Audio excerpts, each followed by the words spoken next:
Hare Krishna. Part 2 of chapter 17 of the Bhagavad Gita overview. And if you remember, this is about the divisions of faith.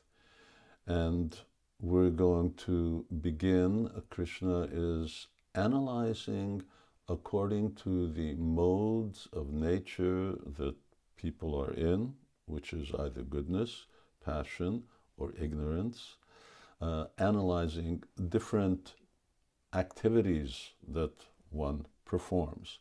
And the foundation of those activities is their belief or their faith or their conviction that this is the way to act, worship, and so on.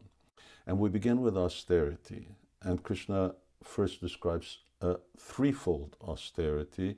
And these are very, very interesting. You're going to find this quite interesting, which is austerity of the speech, austerity of body, and austerity of the mind. Austerity means self-control, giving things up for the purpose of self-control.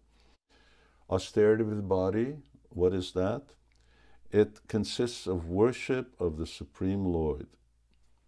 The Brahmanas, or the teachers, the spiritual master, superiors like father and mother, and in cleanliness, simplicity, celibacy, and nonviolence.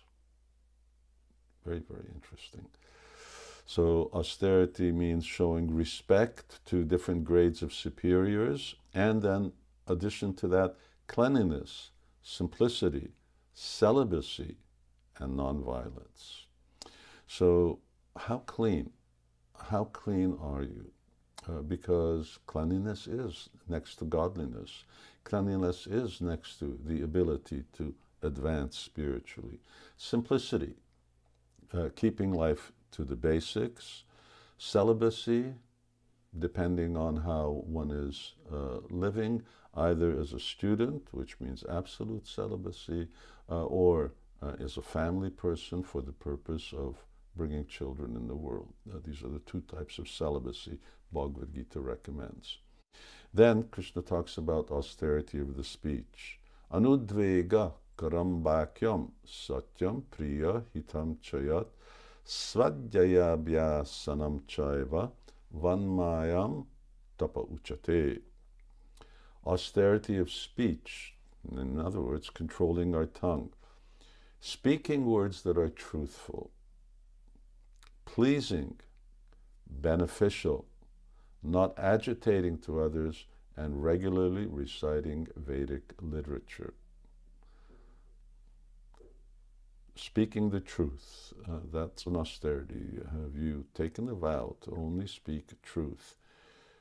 Pleasing, speak pleasingly, a way that's very beneficial for others, and it doesn't disturb others, even when you have to speak the truth, but speak it in a pleasing way. And regularly recite the Vedas, regularly recite mantras. And the last one is austerity of the mind. Satisfaction, simplicity, gravity, self-control, and purification of one's existence.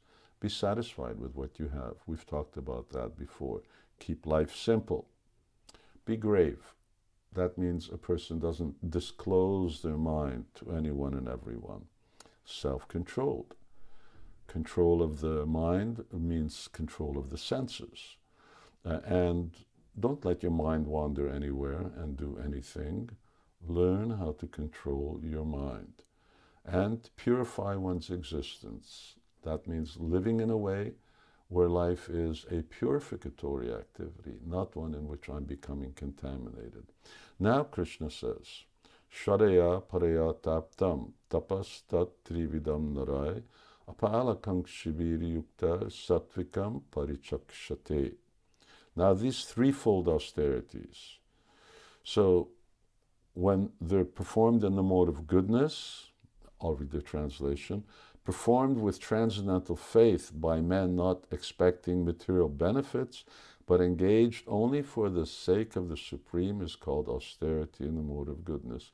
So whether austerities of the body, mind, speech, when these are performed for pleasing the Supreme, that is in the mode of goodness. And What's the mode of passion? Well, I'm performing these austerities for what purpose? That we know. Pride, gain respect, honor, and worship of others. That's in the mode of passion. And Krishna says, what's the result? Neither stable nor permanent. And mode of ignorance, people who perform these austerities out of foolishness or with a desire to injure others. That is austerity in the mode of ignorance. And then Krishna concludes this chapter by talking about charity, charity in the mode of goodness, charity in the mode of passion, and charity in the mode of ignorance. So he says, charity out of duty, without expectation of return, at the proper time and place to a worthy person, is considered to be charity in the mode of goodness. We all have to give charity. Charity is incumbent on everyone. We receive, we give. But it isn't just giving to anyone, anywhere, at any time. But Krishna says, first of all, no desire for return. I'm not doing this for some kind of recognition, that people recognize me as a charitable person. At the proper time, there's a proper time for performing charity. Usually there are auspicious days, auspicious time of the day, and a proper place. And these are done in a pure place, a suitable place, to worthy people. In other words, to people who are really in need, who are going to take advantage of that charity to better their life and to advance spiritually. But in the mode of passion, why do people perform charity? Because they want some return. I give you, but I want something in return. Or they want some fruit of result, they want recognition, or they do it in a grudging way. It's in the mode of passion. And mode of ignorance, charity performed at an impure place, at an impure time, to an unworthy person, and without proper attention and respect, is said to be in the mode of ignorance. In other words, you're doing everything wrong. And what will be the benefit of these kinds of passionate and ignorant charity? One actually does not progress spiritually. It will not be beneficial, neither for the person who receives, neither for the person who gives.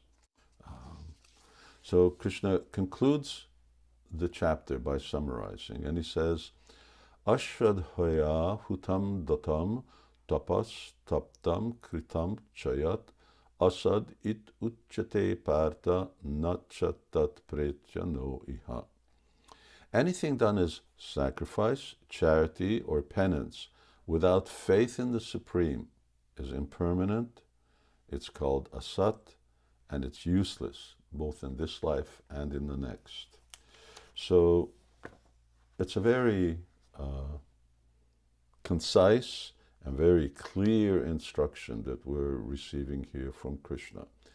We may be doing so many things in this world, and there's a lot of things that haven't been mentioned, but Krishna has given us the rule of thumb.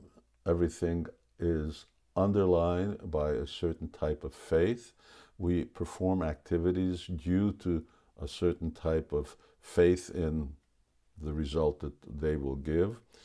When these things are done in passion and ignorance, be it austerity or charity or yoga or education or marriage or anything, when these things are done both passionately and ignorant, then they give no result. They're impermanent, and in short, Krishna says, they are useless.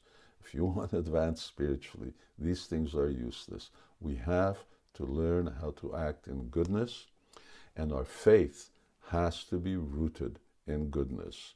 And faith that's rooted in goodness will give permanent results and will help us advance and progress towards the Supreme. And to have faith in goodness, we have to learn how to live in goodness. And that's why I referred to chapter 14. We're concluding with this chapter 17 and going to move on to chapter 18, which is a very long chapter, and so we'll have a few different sessions on that. Hare Krishna.